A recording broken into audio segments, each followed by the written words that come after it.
There is a very beautiful saying in ancient Tamil where they're saying, Kaveri, nadandu vandada valam. So, it's important that the conditions in which the police work have to change so that they can smile, they can address the people as citizens of this nation. Young people must set the standard that we are a law-abiding nation. If we create that, then policeman is not somebody you fear. Namaskaram and welcome to everyone. What a blessed place to be on the banks of Kaveri, the lifeblood of Karnataka and Tamil Nadu.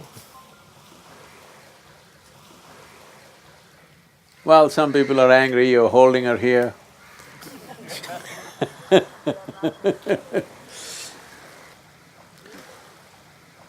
There is a very beautiful saying in ancient Tamil where they're saying, Kaveri, nadandu vandada valam. That means, only if Kaveri walks, she is prosperity.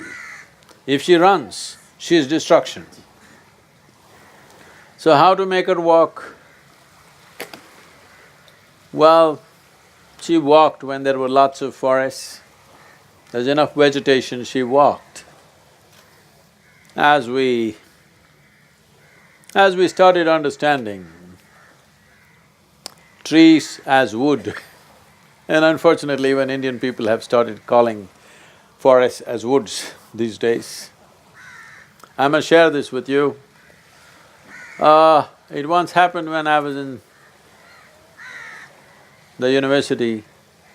We were largely studying English poets, and our English teacher wanted to introduce American poetry to us. And she introduced Robert Frost and said glorious things about him. And then she started off, woods are lovely, dark and deep. I said, stop. She said, why? I said, a man who calls a tree a wood, I don't want to listen to that guy. She said, no, Robert Frost is a fantastic poet. I said, I don't care who he is, but a man who calls tree a wood, I don't want to listen to that guy. It is like those who are crazed with certain needs and lust, they would look at a woman and think sex. A tiger will look at you and think breakfast. It's allowed for the tiger, not allowed for a human being to think like that. So seeing a tree and instead of seeing it as a phenomenal life, you see the wood in it. This is a tragic affair. This tragedy is not for the vegetation, this tragedy is for us ultimately. If we cut too many of them, we will die slowly. We're rapidly going in this direction. So being here on the banks of Kaveri, it's a reminder. We've been trying to remind the governments of the day, both at the center and the states. It took me a few months to make people who are in positions of responsibility and power, who are the key to making something happen in the country, to make them understand there is no substitute for vegetation. There is no substitute for shaded land under the trees. There is no way you can enrich the soil without the leaves of the tree and the waste… animal waste. Without these two things, there is no way you're going to do anything. If farmers are committing suicide, just know it's not the bank, it's the land. The land is getting weaker and weaker. As land gets weaker, whatever the quality of the land that we walk upon and sit upon right now, that is the quality of our body, that is the quality of our life. To get this point across, it took many months of non-stop talking. Today, many states and particularly the central government is very absolutely convinced about it. As a part of this, in the catchment area of Kaveri. In the coming two, hopefully, or a maximum of 3 years, we will be planting 25 crore trees. Now don't clap your hands, this means lot of work. Keep your hands ready when I call you because there is lot of work. Because I promised the governments, apart from we are trying to move the territorial armies, now the central government is planning to create a river army. That is, they're actually going to employ people in thousands just to safeguard the rivers in the country. Never before such things have been done in this country. So they're creating a river army, they're a territorial army, and maybe we will use the Indian army. I've spoken to the armed forces, and they're all willing to volunteer for a period of time. But above all, we want students and young people in Karnataka. We're talking about at least 10,000 people per week, 6 to 8 weeks if they come in weekly rotations. If the same people stay, my life will become very easy because training new batch of people every week is going to drive me crazy. Yes, but if the same people stay, it'll be fantastic, but I don't believe young people can stay in one place for 6 weeks focused on something. So we are hoping 1 week, 10,000 people at a time, 6 weeks if they come, we have a plan. We will be using certain amount of technology, helicopters, drones and everything to do this. But the important thing is the people who live on the land.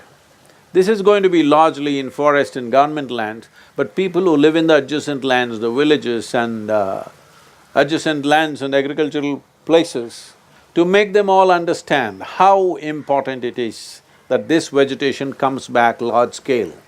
That is a job we want the students to do. We will train them one day, 6 days they need to work on the field. The young people, are you up to it? Yes. Hello? Hello? Yes. So, there are many things. It's a shame that wherever I go, people are talking, Sadhguru, but there is no employment. God damn it, this is called as a developing country. That means most of the things are not done. What are you saying, there is no employment? If you have eyes, if you have sense, you will stand up and do something that's needed to be done in this country. If it's a developed country, you can say, what do I do? There's nothing to do here. This is a developing country, just walk into this village and see how many things to be done yet. Yes or no? But everybody wants to go and sit in an office. Believe me, you will live longer and better if you walk the terrain, if you do something with the river, something with the forest, something with the farmers, you will live much longer and better than sitting in an office. I just came from Bangalore. I was just telling them, what have you done to this damn city, huh? 35, 40 years ago, Singana is here, whenever we felt like it, we just rode to Bangalore, simply raced down Mahatma Gandhi Road and just one tea and rode all the way back to Mysore. Look at that MG road, disaster. What have you done to that city? It doesn't feel like Bangalore, it doesn't even feel like Karnataka, if you ask me. The temperature is not like Karnataka, the air is not like Karnataka. I'm saying, in Karnataka, in Mysuru and Bangalore, nobody elbowed their way into anything. We were gentle, we waited, we were all right. Today, Bangalore city, everybody is elbowing their way all the time, rough and tumble every moment. Well, if we live like this, if this is the conditions our children grow up in, we will produce tyrants, we will not produce human beings. Fortunately, most of these tyrants are impotent. If they're potent, they would become Adolf Hitlers. Impotent, so they push each other on the street. So,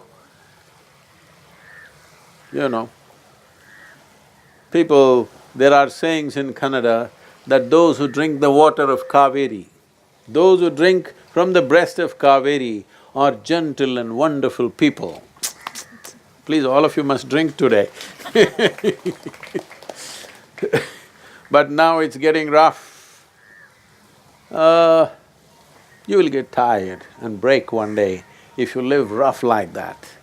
It's important that gentleness is not only with a couple of people that you call as loved ones, gentleness is there on the street, gentleness is there in the place of work.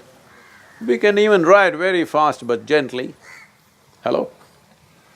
The motorcycle riders, I'm saying. We can ride fast, but we can ride gently. Possible? Hello? Gentle does not mean slow or no good. Not just on the road, in everything in life I'm saying. Gentle does not mean incompetent. Gentle does not mean slow. Gentle does not mean lack of exuberance. Gentle means you are a human being. That's what it means. You're not… because we're largely animal, only a small part is human. Being human is a new affair as far as the evolutionary process is concerned. But it's that new dimension in us which makes us significant on this planet. If you leave out that one small part of being human, rest is all animal only. At least the other animals, their life is contained by nature between two lines. Being human, we are not contained. If we become animals, we become really horrible kind of animals. So, this is not a model class for you. What I'm saying is, if we want ourselves and future generations, because I've even stopped talking about future generations because in our own lifetime we may see something terrible happening around us. We were thinking it's going to happen to the next generation, so we went on doing whatever we were doing. Now we know it can happen in our lifetime, not in the next generation. If we don't want to see terrible things happening to us by Mother Nature hitting back at us in so many different ways, it's important that we learn to walk gently, breathe gently, conduct this life gently upon this planet. And gentleness will not come without looking at life sensibly. So, we're here on the banks of Kaveri. I lived very close by for a few years in Yelwala, in a small farm. And when I got very hungry and anyway I didn't have money, so I came here, fished. Right here on the banks of Kaveri, I caught fish and ate right here and went back. So, this place is very familiar and dear to me. It's truly wonderful to be sitting here with many people that I know from a very young age, who have all come here, a few of them. And also tomorrow, we're even going back to the school. I'm going back to the school where I studied 45 years ago. This was not supposed to be a nostalgic trip. This was supposed to be about youth and truth, but everywhere else when it comes to schedule, I'm little hard on what should happen, what should not happen. When it comes to Mysore, I'm a little soft and they're misusing it completely. Anyway, thank you for being here. If you have any questions, we can just look at it for a few minutes. Namaskaram, Sadhguru. I'm Vijay I'm studying horticulture here in Yelwala. I just wanted to know, you have mentioned a lot about planting trees to save rivers, and for most of the environmental issues, planting trees is one of the most important jobs that we have to do in today's world. So, how do you know all these details? Like, being an agriculturist, I want to know, how did you get this experience with the trees and plants and… Right from my birth, I lived on this planet. Do I look like I came from somewhere? No, this is how men are supposed to look. Some men have modified themselves, but this is how a man is supposed to look. This is not from Mars, this is on this planet, okay? This grows on this planet, you know? So as this grows on this planet, plants and trees also grow on this planet. Unfortunately, today our education system has become like this. We think every damn thing that you need to know in your life is in a book. If you think everything is in a book, you are a religious person. You are not a student, you are not an agriculturist, because these farmers know more about agriculture than somebody who's done PhD in agriculture. They never read a book on agriculture, they lived here, so they know. Similarly, I lived here, I lived on the land, I spent a lot of time in the jungles in Western Ghats. Well, once I rode down and floated down Kaveri from Bhagamandla on just about 6 or 8 bamboos and 4 truck tubes. I just floated down for 13 days. So I know the river very well, where it is there is sufficient water coming in, where it is just being used, where it's being contributed to, where it is being exploited is very clear if you just go down the river. You must do this. But today you have all kinds of dinghies and boats and everything, you can use something better than me. I only had 4 truck tubes.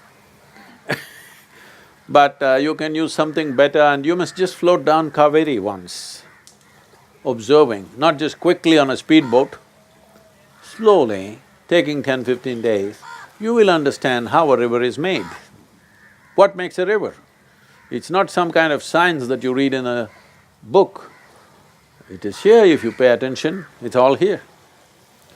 So, because I'll finish this today itself because tomorrow I want to behave like a good student in the school, my old teachers are there coming. I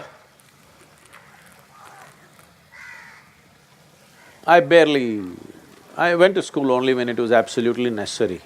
I made myself so nondescript most of the time so that nobody would notice whether I'm there or not there. So mostly they did not notice both in school and college. So I spent a lot of time initially riding on a on a bicycle, then on a scooter, then on a motorcycle. Then motorcycle powered me up to ride across the country many times. So, I know the land well. If you feel the land, you know what the land needs for its well-being. It doesn't take a genius to understand that if you watch these in different seasons, this green leaf will turn brown and fall down. Where does it go? Not one or two, millions of tons of leaves are falling down. Where does it go? That's the soil, that's the richness of the soil. And millions of animals, wild and otherwise, all of them shit. Hello? Where does it go? That is the soil. Without leaf and human also, human and animal excrement, there is no soil. Soil will become sand. So minimum, the United Nations says this, I don't agree with this. United Nations says, for soil to be called as soil, there must be at least 2% organic content. You ask the farmer who puts his… you must see how the farmers with what joy they put their hand into soil mixed with manure and say, wow, it's so rich. You ask them how much should be the percentage. If it is 5 to 8%, you will see just about anything grows. But today trees are gone, animals are going to Saudi Arabia. How do you enrich the soil? How? Nearly 25% of India will become sandy in the next 10 to 15 years' time. By 2030, it is expected 25% of India will be not cultivable. So all of you young people who are studying agriculture, I know some of you have to go into government jobs or whatever research and this and that, but too much research and not enough science going into action is no good. As a part of Rally for Rivers, we invited some farmers experts from Vietnam. Vietnam is exporting nearly $3 billion worth of fruit, it's a small country compared to who we are. And all this started only about 10 to 15 years ago. Their fruit quality is much better than ours, their rice quality is much better than ours. I was in California and all the rice there is from Thailand. I asked, why are you not getting Indian rice? They didn't know. Then I inquired around, why are you not getting Indian rice? We know how to grow rice in India. Then I went about asking. Then somebody who knows this matter told me, Sadhguru, Indian rice has no nutrients in it. There's nothing in it except starch. There is nothing in the Indian rice. So in America, we don't want Indian rice because it doesn't have any nutrients. I said, what happened to our rice? Well, we grow rice on urea, not on a rich soil. So they are getting rice only from Thailand. Now these Vietnamese experts came, we made small experiments with small groups of farmers. We have multiplied their income somewhere between 3 to 8 times. We thought this is a great achievement. But when they came and we asked them, they said in the last 6 years, they have multiplied their farmers' income 20 times over. This is unbelievable. How can you do 20 times over? When we asked them, they're laughing at us. They all came to India about 21, 22 years ago. They studied in that… what's that in Delhi, there's an agro institute? They studied in that institute. They said, we studied there, we went back and put our knowledge into the land. Your people just earned PhDs. We put it into the land and this is what happened to us. They came here and studied and there they made it happen.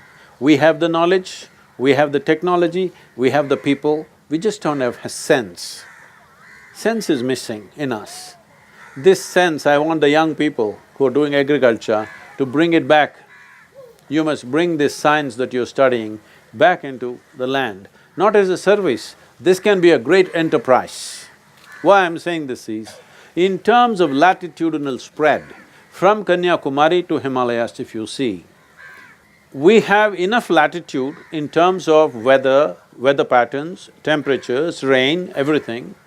We can grow almost anything that anybody grows anywhere on this planet, 12 months of the year.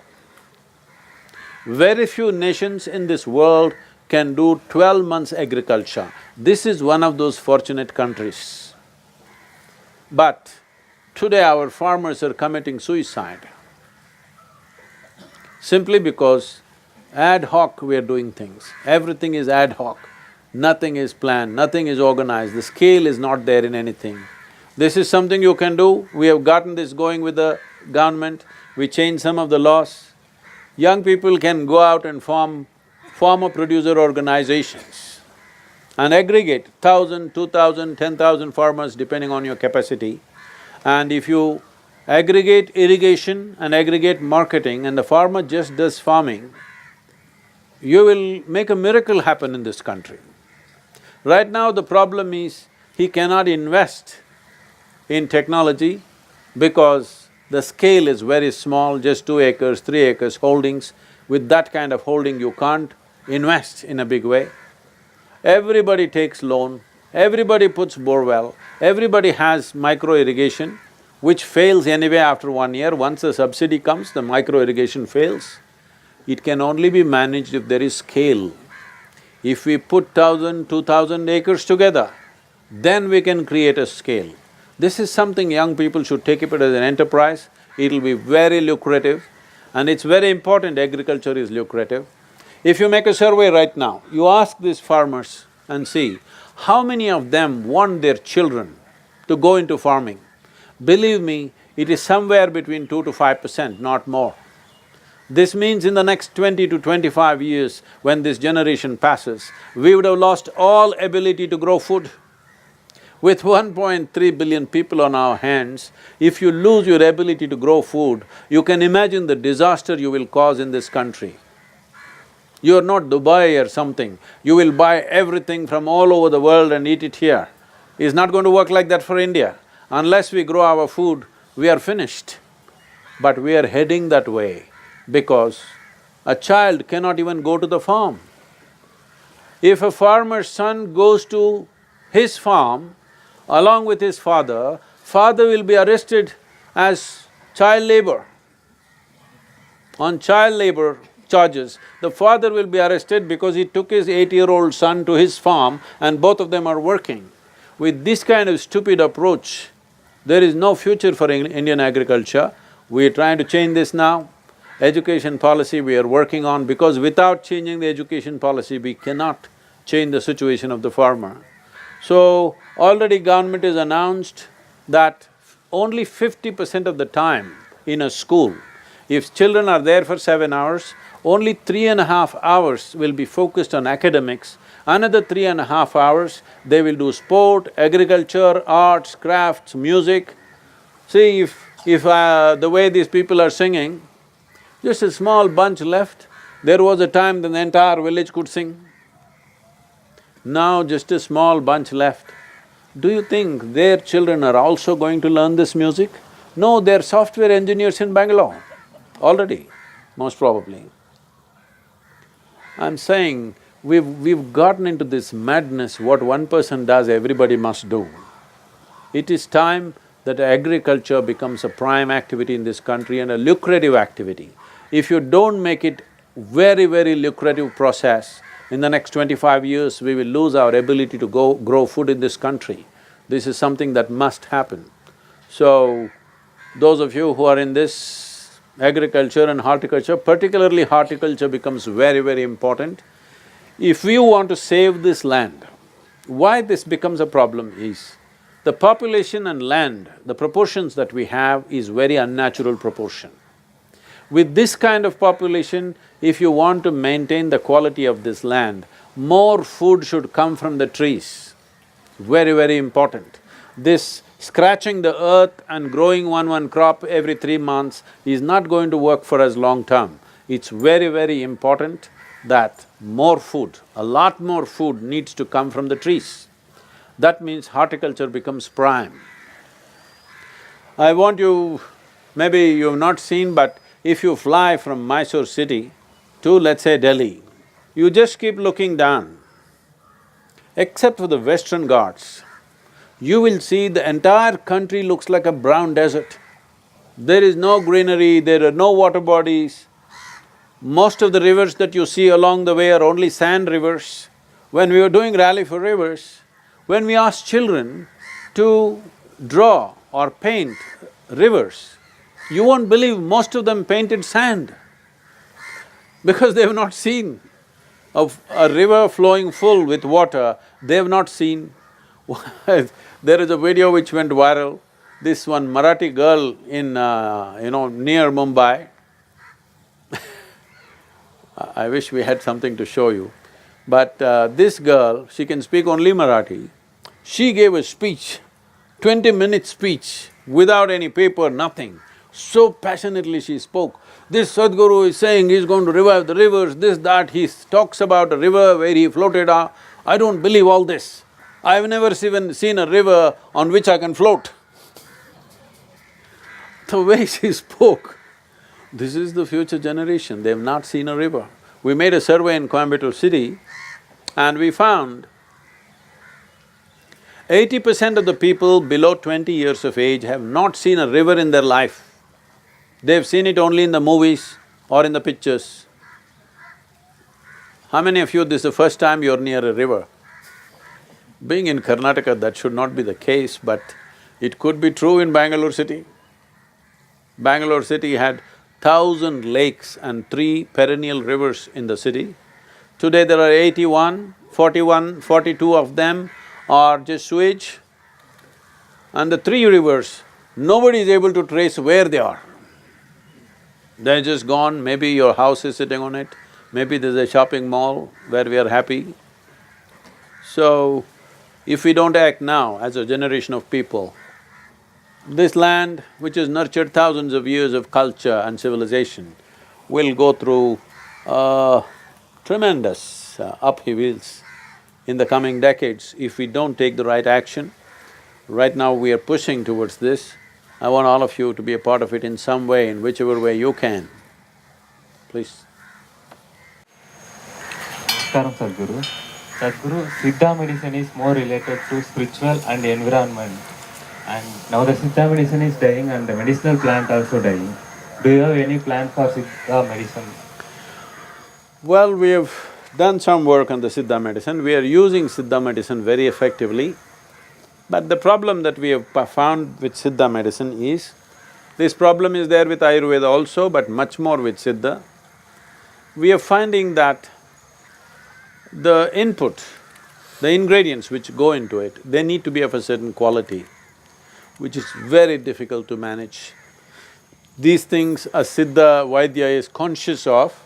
If you pluck the tree in the morning, how it is. If you pluck the leaf in the evening, what is its quality? If you pluck it in summer, what's its quality? If you pluck it after rain, what is the quality? All these things they're conscious, but they're not able to maintain it. We are using Siddha very effectively, but in a small scale. We've been experimenting for over 20 years to increase the scale. But if you stretch the scale, the effectiveness goes down. This is a big challenge. This is where the modern medicine or the allopathic medicine is super effective because they're just chemicals. You can produce any amount of tons and tons of tablets you can produce. But Siddha medicine is not like that, it's very organic and there is an elemental part to it which needs a certain level of expertise for people to be able to use it. There are heavy metals, there is use of mercury in Siddha very effectively. These things need application. It's not like a 5-year MBBS you did and there you are.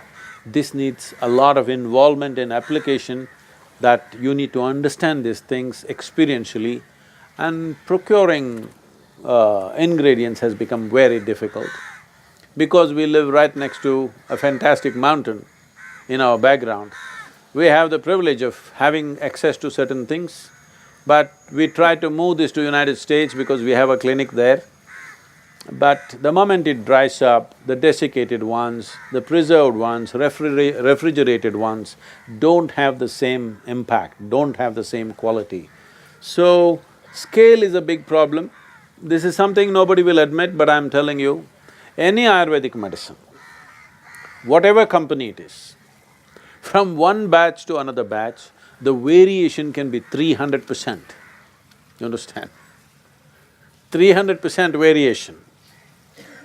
Because maintaining batch quality in Ayurvedic medicine and particularly in Siddha medicine is nearly impossible because nobody can control in what condition this particular leaf is when you pluck it. Even if you take enormous care, the batch quality is not happening. One batch is fantastic, another batch is down there, another batch is somewhere in between. This is the problem with this traditional medicine. Only when it's fresh and right there, it works in a fantastic way. You will see those of them who are coming towards rejuvenation, our rejuvenation programs, there are incredible health stories there, how they've been cured of most incredible things that they never believed, no doctor believed possible, they've come out of it. But we are not pushing it out because we're still not capable of scaling it up. Now we're in the process of setting up a 1200-bed alternative hospital, but we are doing this because we have the power of yogic practices. We are not depending on just the medicine, so we are able to go there, but scaling it up is a huge problem. When the land was rich with lot of herbs and everything available, Siddha medicine prospered. But now that you have to go to one particular hill to get this, it's not working the same way. This is also a possibility for agricultural students, that if you find an enterprise, if not you, somebody else is doing an enterprise on alternative health systems, if you do agriculture around it of only medicinal plants, it can be an extremely lucrative process. At the same time, it can produce effective medicine for that region. So this is the only way to bring back Ayurveda and Siddha in an effective way. If agriculture and horticulture students go into it, that if somebody is willing to set up a hospital, around that you will grow medicinal plants in the right kind of quality in an organic manner, this could bring back traditional medicine back into an effective process rather than starting factories, which is not really a best way to do it. ನಮಸ್ತೆ. ನಾವು 20-30 ವರ್ಷದ ಹಿಂದೆ ಕೃಷಿಗೆ ಸಂಬಂಧಪಟ್ಟ ಹಾಗೆ ಯಾವುದೇ ವಸ್ತುಗಳನ್ನು ಅಂದರೆ ಬೀಜ ಆಗಲಿ ಗೊಬ್ಬರ ಆಗಲಿ ಯಾವುದನ್ನು ಬೇರೆ ಕಡೆಯಿಂದ ಕೊಂಡ್ಕೊಳ್ಳೋದಂಥ ರೈತ ಸ್ವಾವಲಂಬಿಯಾಗಿ ಬದುಕಿದ್ದ. ಇವತ್ತು ಕೃಷಿ ಇಲಾಖೆ, ತೋಟಗಾರಿಕೆ ಇಲಾಖೆ, ಈ ಥರದ ಎಲ್ಲ ಇಲಾಖೆಗಳು ಸೇರಿ ವ್ಯವಸ್ಥೆ ಅವನನ್ನು ಕೊಂಡ್ಕೊಳ್ಳೋ ಥರ ಮಾಡಿದೆ, ಪರಾವಲಂಬಿ ಮಾಡಿದೆ. ಇದ್ರ ಬಗ್ಗೆ ತಮ್ಮ ಅಭಿಪ್ರಾಯ ಮತ್ತು ಇಲ್ಲಿರುವಂಥ ತೋಟಗಾರಿಕೆ ಮತ್ತು ಕೃಷಿ ಇಲಾಖೆ ಎಲ್ಲ ವಿದ್ಯಾರ್ಥಿಗಳಿಗೂ ಅದೊಂದು ಸಂದೇಶ ಸಾದಂಗಾಗುತ್ತೆ. ನಾನು ಇಂಗ್ಲೀಷಲ್ಲಿ ಮಾತಾಡ್ತೀನಿ, ಸ್ವಲ್ಪ ಕನ್ನಡ ಸ್ವಲ್ಪ ಕುಂಟುತ್ತೆ.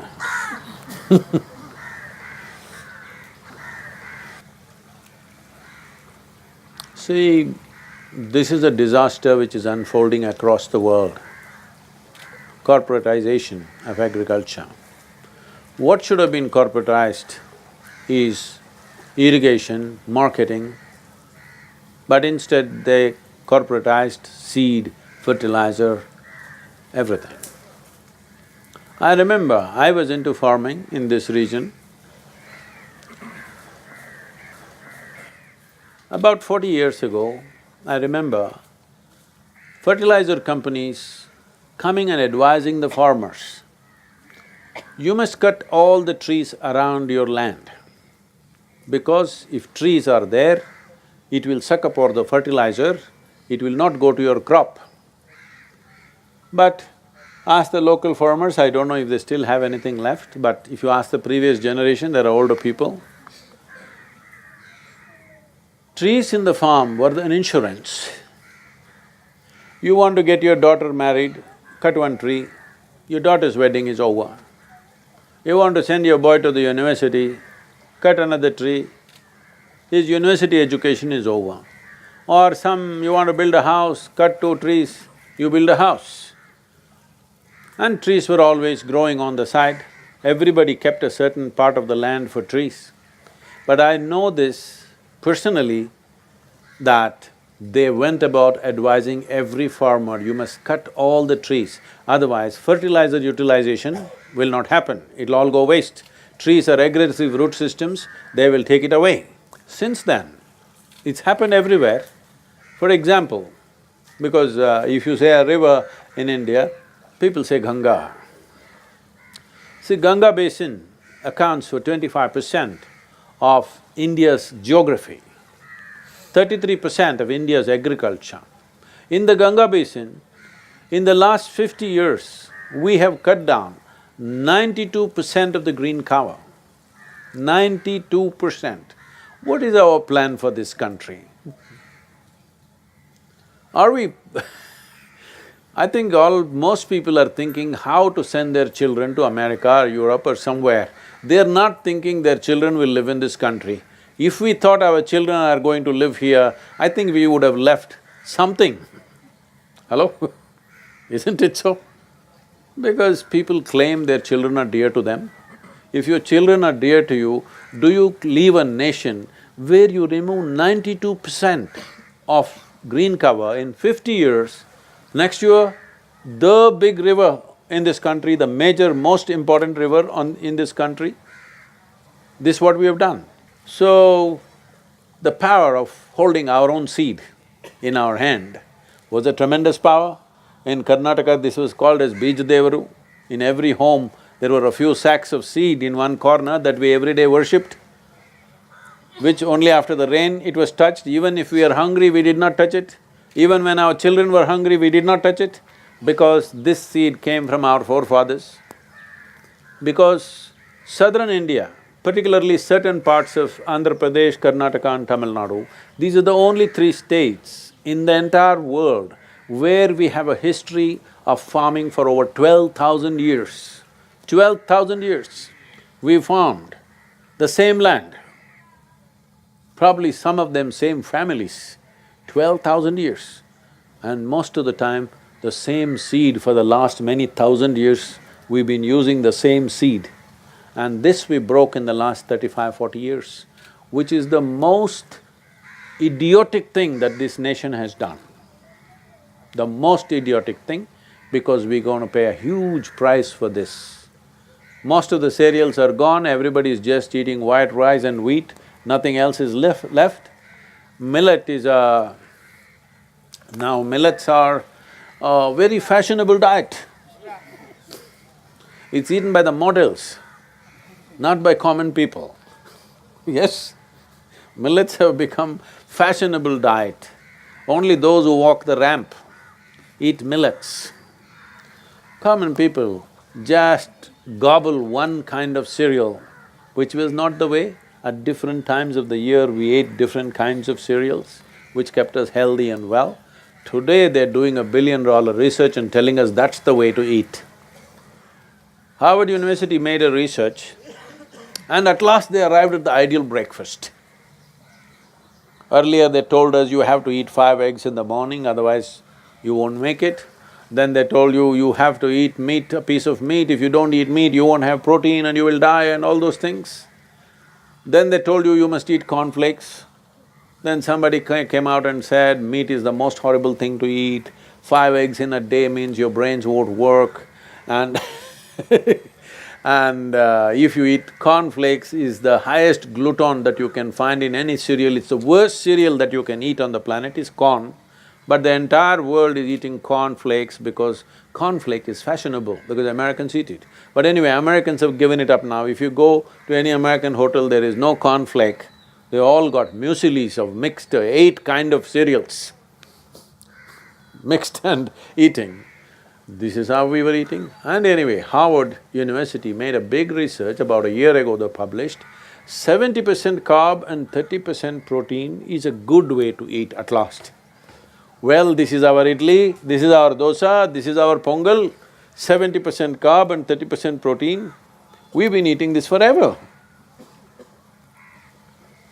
So, this is going on like this and unfortunately, we've not only raped the land, we've taken away the natural seed, which not only took sustenance from the land, which also nurtured the land.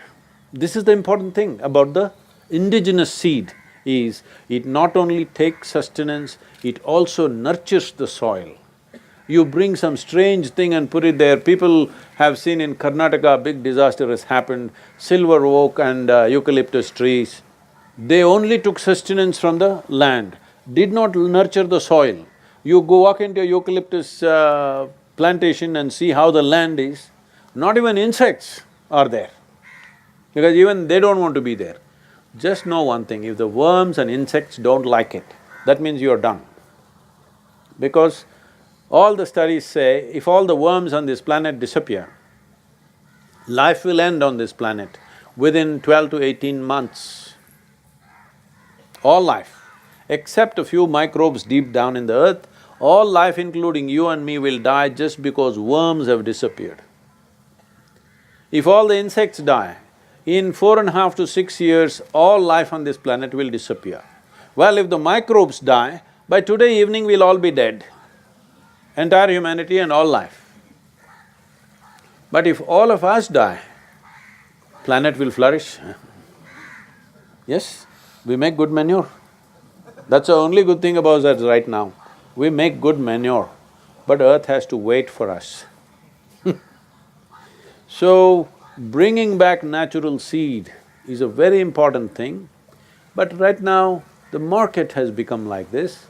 It needs a changeover. If a changeover has to happen, this is what we are trying to do by aggregating as farmer producer organizations. We got tax relief for the farmer producers organization. This is a wonderful thing, at least the government is responsive now. I gave a letter to the Prime Minister that, see, if individual farmer, there is no tax. If 10 farmers get together and do something together, there is 30% tax. So I gave a letter to him saying, what is this? Are we making sure that farmers never get together except to protest on the street and die beaten down by somebody? Shouldn't they not get together for their economic process and you will tax them 30%? And the next day, I gave this letter the previous evening. The next day evening or afternoon, they announced that tax for FPOs is taken off. So farmers can get together and operate. See, if you want to bring back organic farming using natural seed or the indigenous seed, it's important the entire region goes for it. Right now, the reason why organic farming is failing is, you do organic farming, your next door neighbor believes in full spray So the moment he takes out his prayer, all the insects and other things are in your farm. Unless the region, at least a minimum of 5 to 10,000 hectares, if they go organic, you will see they will make immense amount of money. It will be far more beneficial, far more healthy, and it'll be exportable because everywhere in the world people are looking for indigenously grown organic substance. And this ability to market also will only happen only if the farmers come together. I must tell you this, in Coimbatore, just outside of Coimbatore, we started a farmers producers organization just 2.5 years ago. In these 2.5 years, in less than that, in about 1.5 years' time, we doubled their income. We did nothing, we did not do any work. I just gave 3 young boys with phones. They just went on calling from morning to evening, negotiating. Income doubled without doing anything on the land. Now we are beginning to work on the land. How this happens is, it's just this. That region is largely arecanut and coconut area. This is a live example I'm telling you. Arecanut merchants will come with their trucks and everything. He will come to a big farmer who's got a huge heap, 54 rupees per kilogram. Medium farmer has a medium heap, 35 rupees per kilogram. Small farmer has small heap, 24 rupees per kilogram on the same day. Everybody knows this, but what to do? If you argue with him, he says, okay, you keep it and he will go. So we did one thing, if you come to that region, you have to talk to the FPO, you don't talk to the individual farmer. We, put everything together. Today everybody is getting 54 rupees and now it's gone to 72 rupees and they're making double the money. So I'm saying, this is all that is needed, we need scale. The biggest problem with agriculture is there is no scale. If you want to bring back indigenous seed, if you want to bring back organic farming, if we want to make sure this marketing becomes a successful process, we need scale, we need a FPO. Farmers Producers Organization is different from cooperatives because in cooperatives, politicians could be board members. In a Farmers Producers Organization, only a local farmer, not a new farmer, only a local farmer who has owned the land for 2 generations can be a member and a board member of the FPO. So it will be ruled by the farmers, that's the important thing. They can hire a CEO, they can hire a agricultural graduate, but the decision-making will be in the hands of the farmer. That is the significance of FPO. It is a new happening. There are over 3,000 FPOs in the country, small scale, but we are looking at how to get 25 to 50,000 farmers under one FPO. Only then you can bring back this seed in a big way. Guruji, namaste. My name is Madhuchandan. 4 years back, I was a software engineer working in California. So 4 years back, I came back to Mandya. Mandya is my native, which is next to Mysuru district. So we started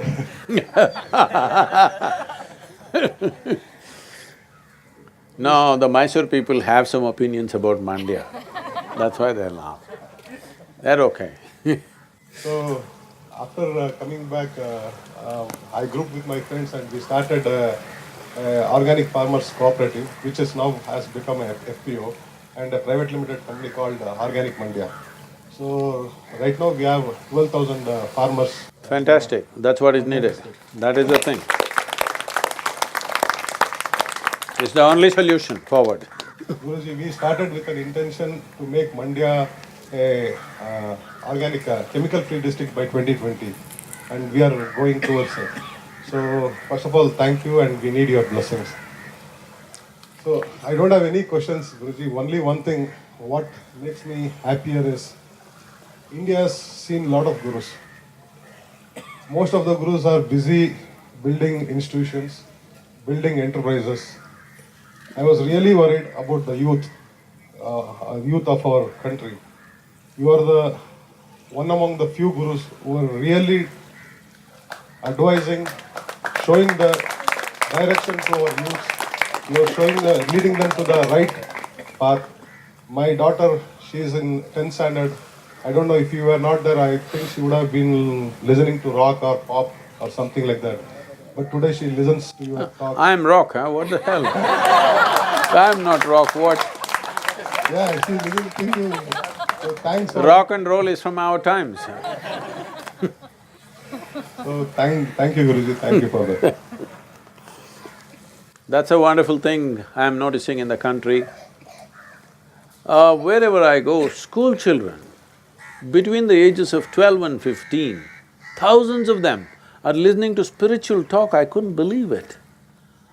Nobody could make me listen to your spiritual talk when I was 15. No way.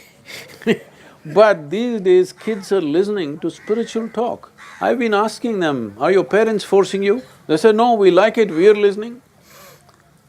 I think this is a phenomena in the country, that school children below 15 years of age are listening to spiritual talk. This is not a small thing, this is a new beginning. I don't know, when I was your age, if there's water like this, it doesn't matter which guru is talking, I would have just jumped into the water. But I see all of you are very tame, very tame. Those who want to jump into the water can jump, as long as you know how to swim and come back. There's not going to be any rescue operations. Hello? Even if I goad you, you won't? Okay. ಏನ್ ಹೀಗಾಗೋಯ್ತು ಪ್ರಪಂಚ? ನೀರು ನೋಡಿದ್ರೆ ಹೋಗೋದೇ ನಾವೆಲ್ಲ.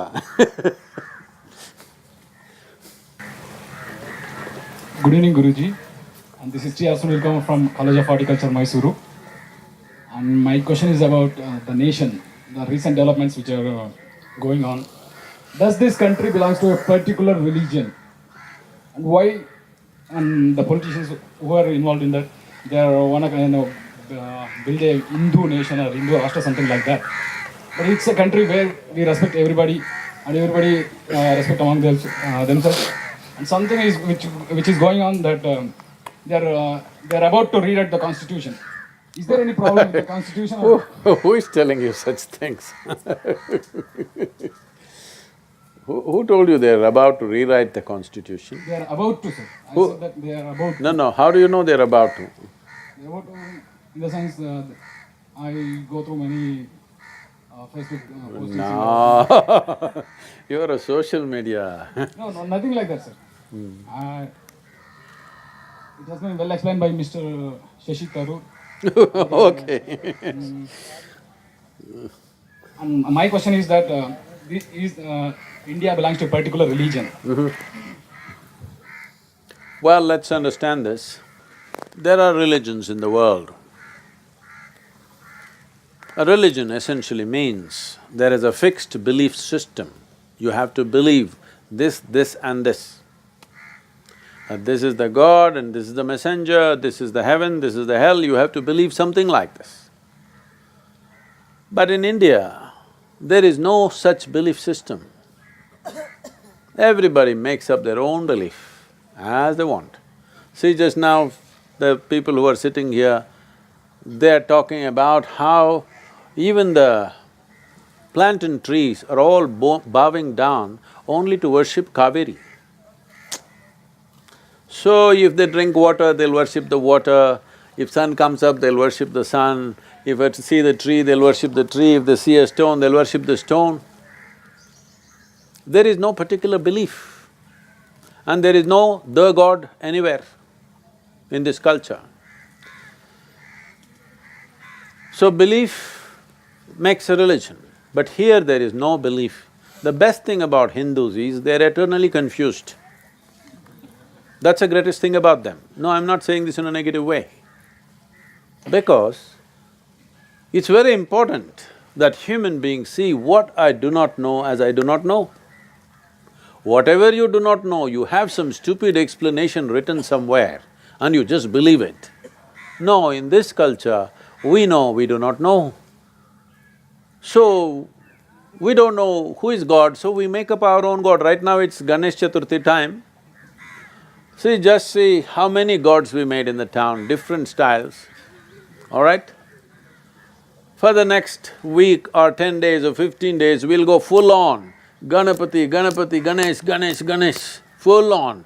Music is about Ganapati, bhajan is about Ganapati, food is about Ganapati, everything is about him.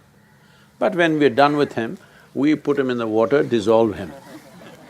Because this is the only culture which is conscious that God is our making. Rest of the people believe God made them. We know we made the gods, and we know we can dissolve them when we're done with them. So when we said Hindu, you must understand this.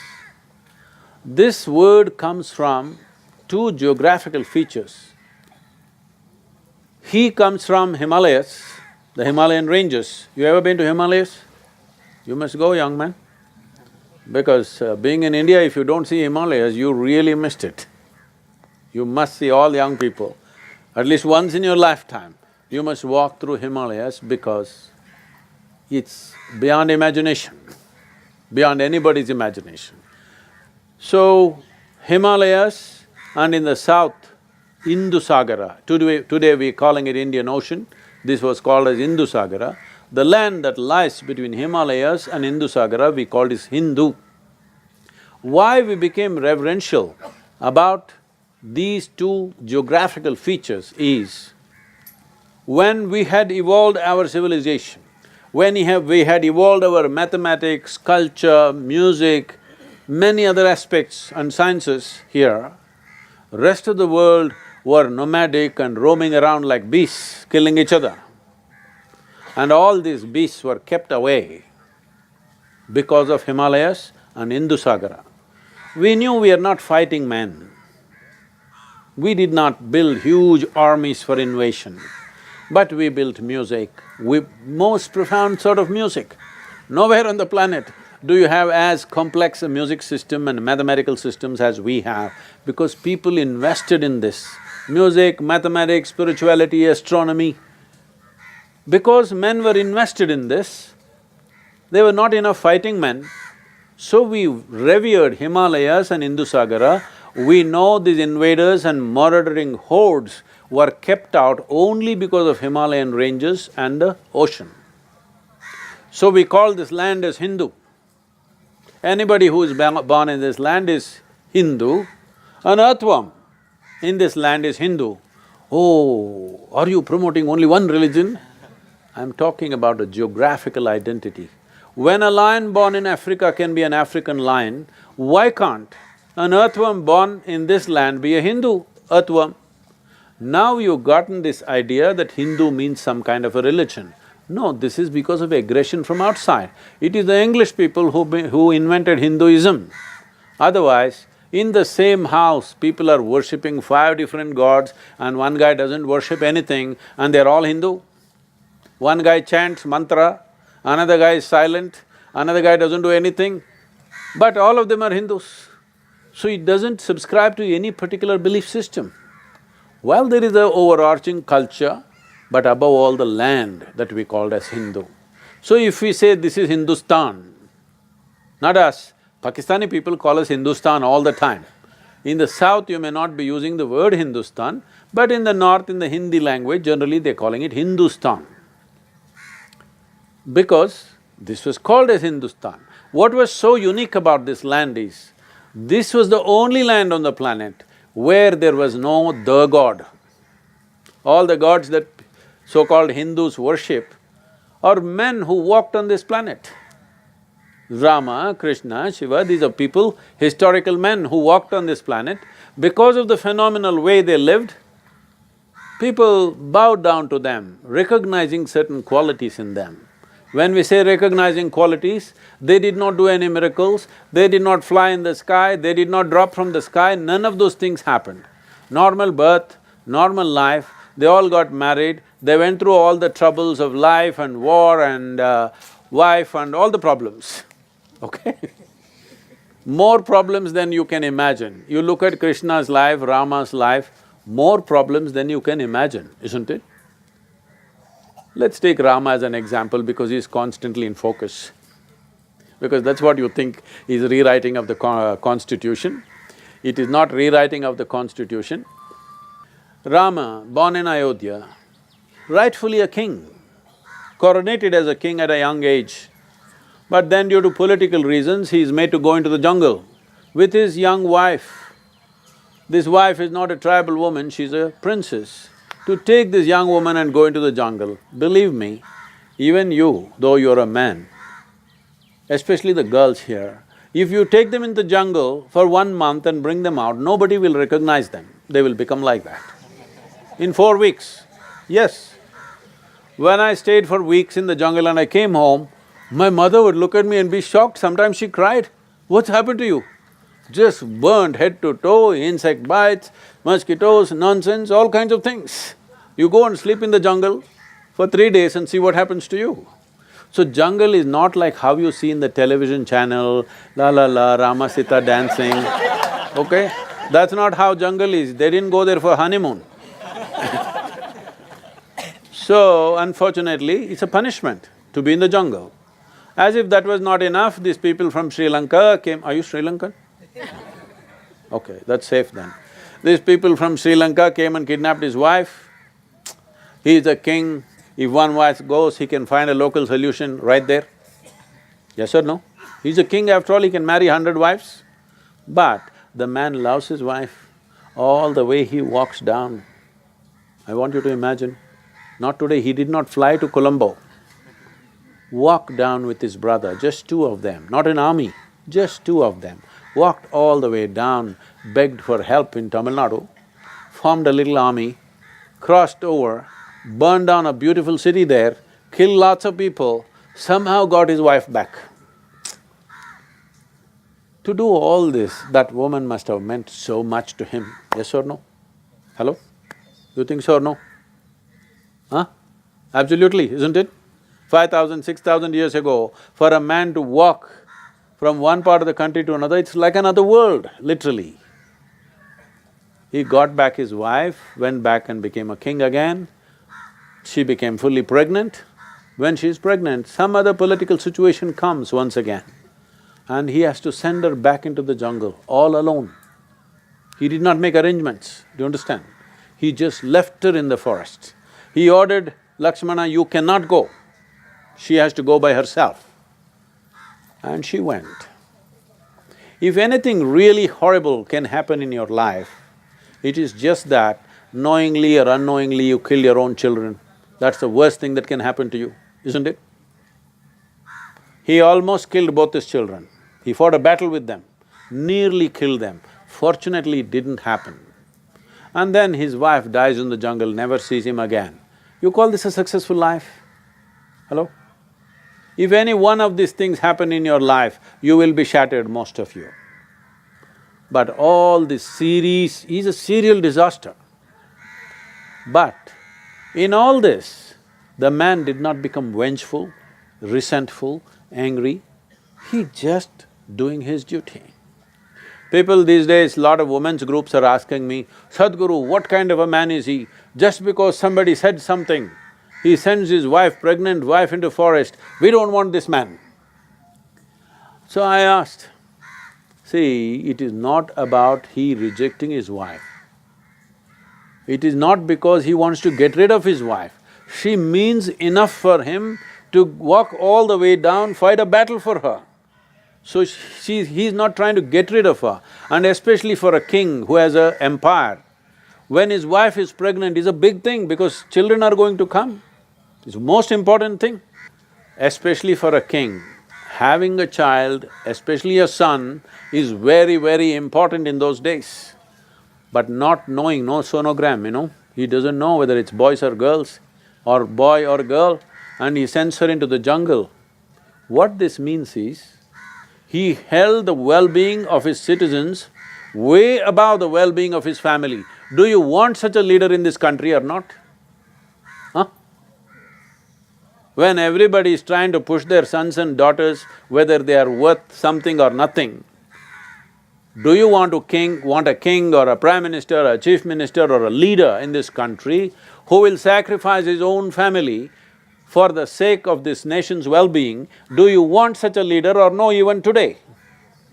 So this is 6,000–7,000 years ago, that's the kind of leader he was. And because no matter what happened to him, outside serial disaster, but inside unmoved by anything, he maintained his highest level of behavior, consciousness and everything. It is to that freedom that we bow down and Rama is a god, but still he is having a real estate problem, even today. And this you call as rewriting of constitution? Who is giving you this idea? Please don't go by the social media rubbish, anybody can write anything. Nobody is rewriting the constitution of this nation. Namaskaram, Sadhguru.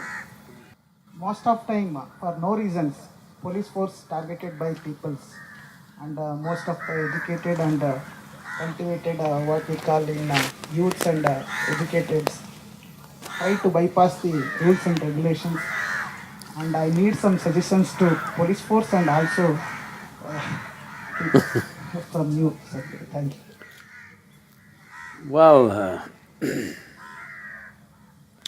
this question is being asked by a police officer. We must understand this. We as Indians, we are still not a law-abiding nation. Because this is a hangover from pre-independence era. We still think the laws are made by somebody who is an oppressor. We don't understand it's a democracy, it's our nation, the rules are our rules. We think these are British rules. We still understand and experience authority as some kind of a imposition, not a support. Even now, it's very strange. In any other country in Europe or United States or something, if there's a policeman standing there, people feel confident, oh, there is a police, no problem. But in this country, most of the people, le, police kano.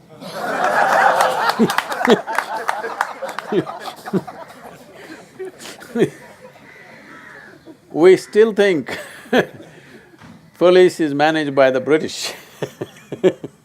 We don't understand these are Indian policemen, uniformed for our protection and well-being. This has not gone across. We can't just blame this on the citizenry. I think it's from both sides. Still police, I think our police have not been trained as to how to be friends of citizens. Some effort is happening now. In some cities particularly, it is happening. But generally, the training is also from pre-independence era. First thing is, so people think police means somebody you fear, you avoid the police. Citizens, law-abiding citizens must seek the police always, because police means safety, police does not mean danger. So this is still there, this is from another time but still hanging on to us. We need to change this, police reforms are needed, lot is being talked about, nothing has happened. I must tell you a story, because police constables are standing here. I don't know when they last ate, when they drank a glass of water, when they peed, when they went to the toilet, I don't know. Because I was here, I had a farm in Yelwala, I was staying there. One day, this police constable that I had seen him here and there, he doesn't belong to Yelwala police station, but he was on some VIP duty. He comes to my farm and cries to me, literally with tears. He's saying, "Snana madu 3 divasa aaytu, Swami. 3 days since I had a shower." And he wants to use the toilet and have a shower. Please allow me to have it in your… I had a little space. He's crying. I asked, why are you crying? Why couldn't you have shower somewhere? He's on VIP duty.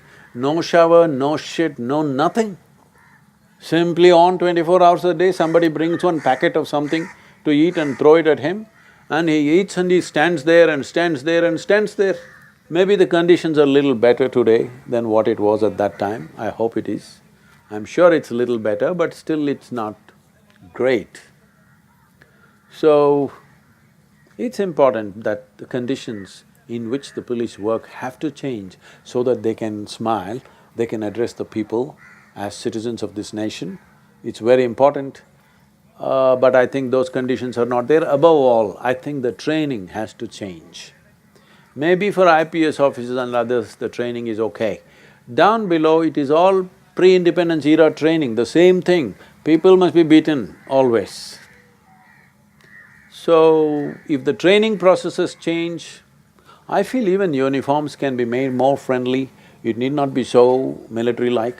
It could be made more friendly so people will feel comfortable going to them. Armed police can be different. Regular city police have to become like volunteers and, they must be… they must look different, their training must be different, their living conditions must be different. Only then they can be friendly with people and do something. And the laws must be simplified so that people can easily follow the laws. But right now, all of you young people, I'm telling you, this is something I notice. People are always talking, Sadhguru, politicians are so corrupt, the nation is corrupt, as if you're clean. Just a simple question. What I see is, late night means if I'm driving at 1 o'clock, 2 o'clock, that's different, that's usually my time.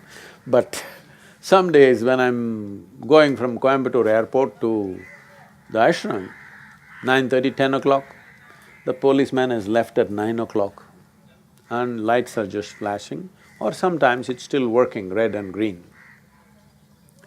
Red light comes, I stop my car because I drive myself, and from behind me, pee, pee, pee, pee. I just stopped at the red light, what's the problem? And that guy on a TVS moped comes next to me. What he's telling me is, no police, what are you doing, idiot? That's what he's telling me. So, if there is no policeman, you will not stop at the red light. If we make you the chief minister or prime minister of this country, what will you do, huh? Because you're essentially a lawbreaker. Yes?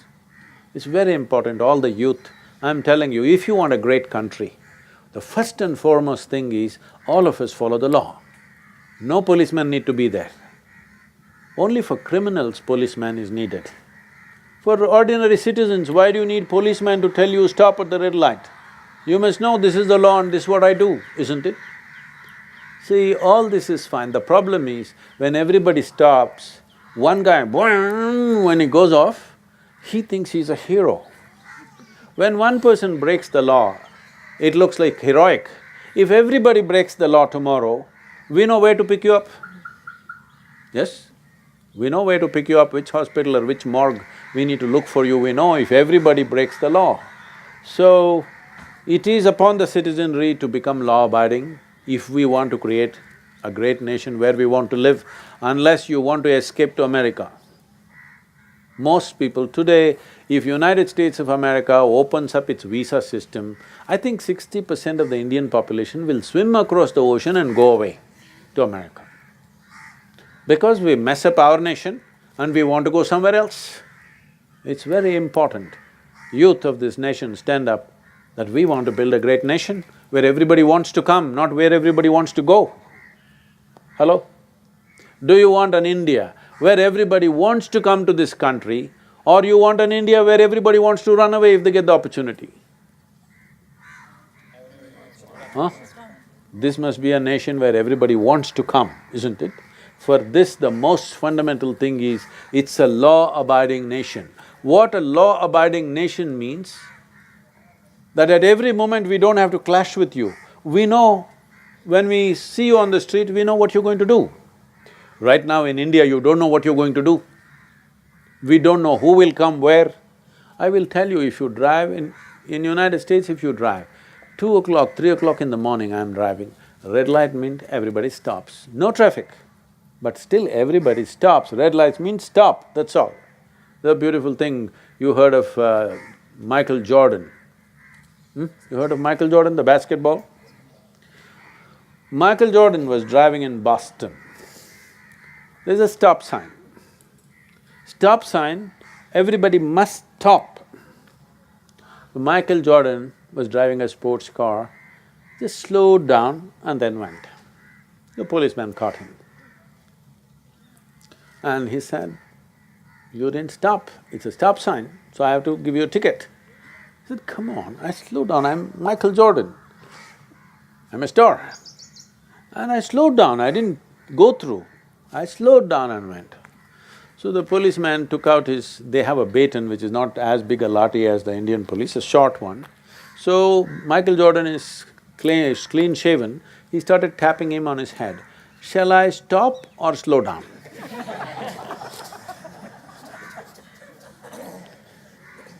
If we do not create a law-abiding nation, we are always confused what the next person will do. Yes? All the time. Driving on Indian streets, well, people like me have grown up on the streets, we know how to ride, we manage all those things. But for most new people who drive on an Indian street, it's a crazy thing. And every year we're killing 140,000 people. Do you know? Road accidents. Every year, 140,000 people die. Every 12 minutes, somebody loses a limb. Every 4 minutes, somebody has a fracture in this country. World Health Organization says that India wanting to be an economic power will never happen because in another 20 years, more than 60% of them will be crippled on roads if you don't change the traffic situation. This is what is happening. Every day, just if you don't understand what I am saying, just go to the orthopedic wards of every hospital and see, every day it's busy, long queues for surgeries, broken limbs. So we are going to create a nation full of cripples if we do not become law-abiding, not just in traffic. In every way, if you are law-abiding, people will want to do business with us. Now people are terrified to do business with us because we'll do anything. People are terrified to drive on Indian roads because we will do just about anything anywhere. Right there in the middle of the street, we will stop and start doing our texting. All kinds of things. Young people must set this standard that we are a law-abiding nation. If we create that, then policeman is not somebody you fear. Policeman is there to help. Well, the police reforms also need to happen. Thank you. Thank you very much, everybody.